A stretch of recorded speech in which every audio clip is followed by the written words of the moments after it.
안녕하십니까? 지식과 역사의 교차점에서 우리 사회의 오늘을 탐색하는 시간입니다. 오늘날 대한민국의 여론은 어디에서 만들어질까요? 과거 우리는 신문과 텔레비전을 통해 세상을 보고 광장에서 목소리를 냈습니다. 하지만 시대는 변했습니다. 이제 여론의 전쟁터는 보이지 않는 곳, 바로 온라인 공간으로 옮겨왔습니다. 익명성에 기댄 수많은 커뮤니티와 유튜브 채널이 때로는 건강한 공론장으로, 때로는 걷잡을 수 없는 혐오의 배설구로 기능하며 우리 사회를 뒤흔들고 있습니다. 오늘 우리는 이 거대한 디지털 전쟁터의 민낯을 들여다보고자 합니다. 특정 정치인과 결탁한 거대 커뮤니티의 여론 조작 의혹부터 가짜뉴스와 혐오 발언으로 막대한 돈을 벌어들이는 극우 유튜버들의 실태, 그리고 이 모든 것을 사이버 내란이라 부르며 민주주의의 근간을 위협하는 현상까지 지금 대한민국 온라인에서 벌어지는 치열한 전쟁의 기록을 시작하겠습니다. 첫 번째 이야기의 무대는 펨코, 즉 개팸코리아라는 이름의 거대 온라인 커뮤니티입니다. 축구 게임 커뮤니티로 시작했지만 지금은 2030 남성들이 가장 많이 이용하는 종합 커뮤니티 중 하나로 성장했습니다. 이곳의 영향력은 특정 정치인의 등장과 함께 폭발적으로 커졌습니다. 바로 이준석 전 국민의힘 대표입니다.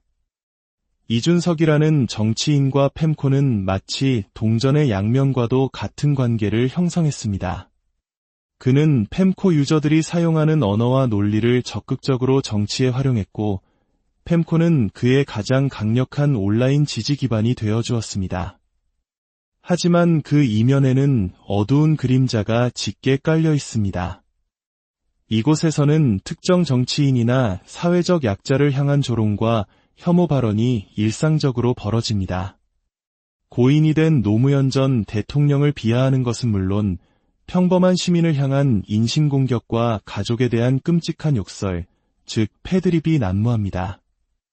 이러한 악성 댓글에 대한 법적 대응이 이루어져도 경찰 단계에서 혐의 없음으로 불송치되는 경우가 많아 피해자들은 이중의 고통을 겪기도 합니다.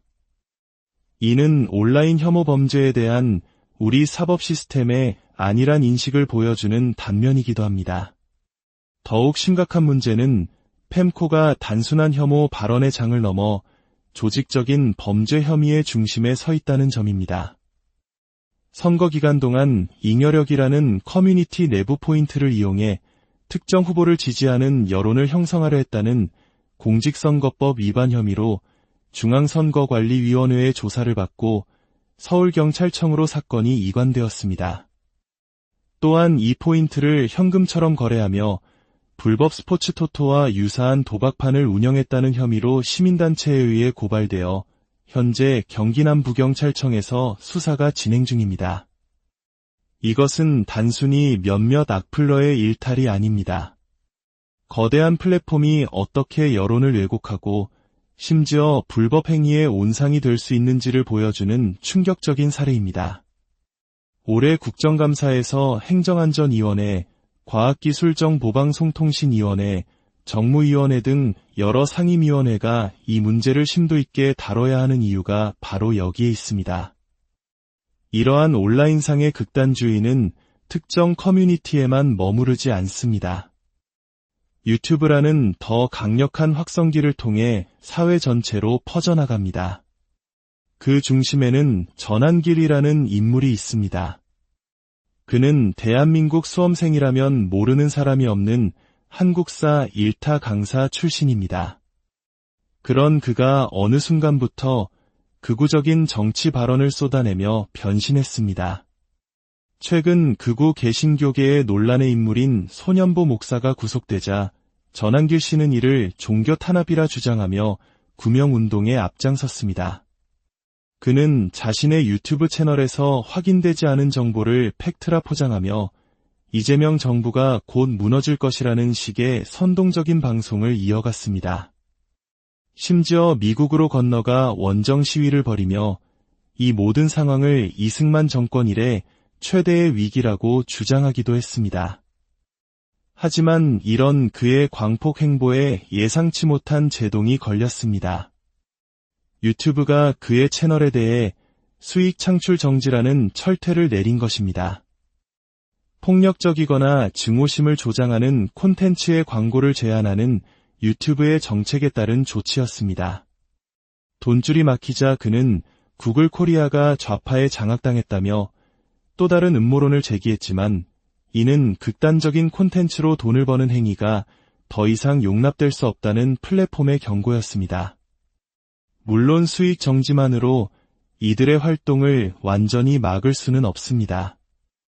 그들은 자율 구독료나 후원 계좌를 통해 계속해서 자금을 모을 것입니다. 하지만 시민들의 감시와 신고는 계속되고 있습니다. 한 시민단체는 전한길 씨가 관광비자로 미국에 입국해 영리활동을 한 정황을 포착하여 미국 이민세관단 속국에 정식으로 신고하기도 했습니다. 돈줄을 끊는 것, 그것이 이들의 활동을 위축시키는 가장 효과적인 방법 중 하나이기 때문입니다. 이러한 현상의 정점에는 DC인사이드라는 대한민국에서 가장 오래되고 거대한 커뮤니티가 있습니다. 트래픽 순위 국내 5위, 하루 게시물 수백만 건. 그 영향력은 상상을 초월합니다. DC인사이드는 연애, 게임, 스포츠, 학문 등 수만 개의 주제별 갤러리로 나뉘어 있어 남녀노소 누구나 쉽게 빠져들 수 있는 구조입니다. 하지만 그 자유로움은 종종 방종으로 변질됩니다. 이곳에는 고인이 된 노무현 전 대통령을 조롱하기 위해 만들어진 노무현 전 대통령 사망 갤러리가 버젓이 운영되고 있습니다. 뿐만 아니라 우울증 갤러리는 마음이 아픈 청소년들을 유인해 성범죄와 학대를 저지르는 신대방팸과 같은 범죄자들의 소굴이 되었습니다. 수많은 사회적 비극과 범죄의 시작점이 바로 이곳이었음에도 DC인사이드는 표현의 자유를 방패 삼아 책임을 회피해왔습니다. 더욱 놀라운 것은 DC인사이드가 공식적으로 AI 댓글봇 서비스를 제공한다는 사실입니다. 인공지능이 특정 갤러리의 게시물과 댓글 성향을 학습하여 실제 사람처럼 자연스러운 댓글을 자동으로 생성해주는 기능입니다. 이것이 의미하는 바는 명확합니다.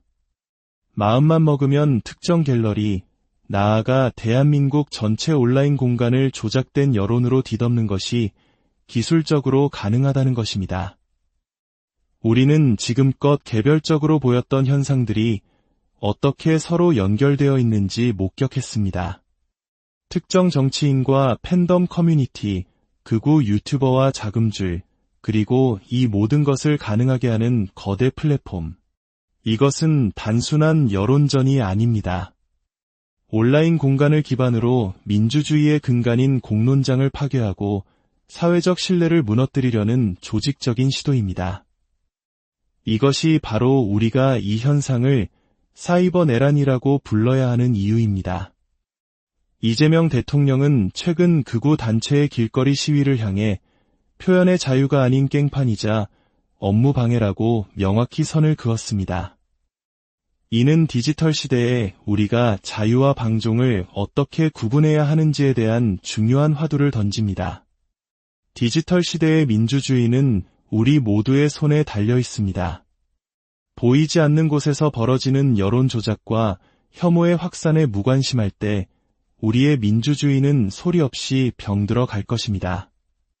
관심을 갖고 지켜보는 것, 그리고 잘못된 것을 잘못되었다고 목소리를 내는 것, 그것이 바로 변화의 시작일 것입니다. 이러한 현상에 대한 여러분의 생각은 어떠신가요?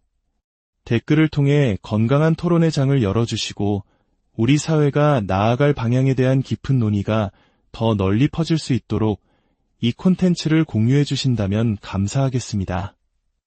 지켜봐 주셔서 고맙습니다.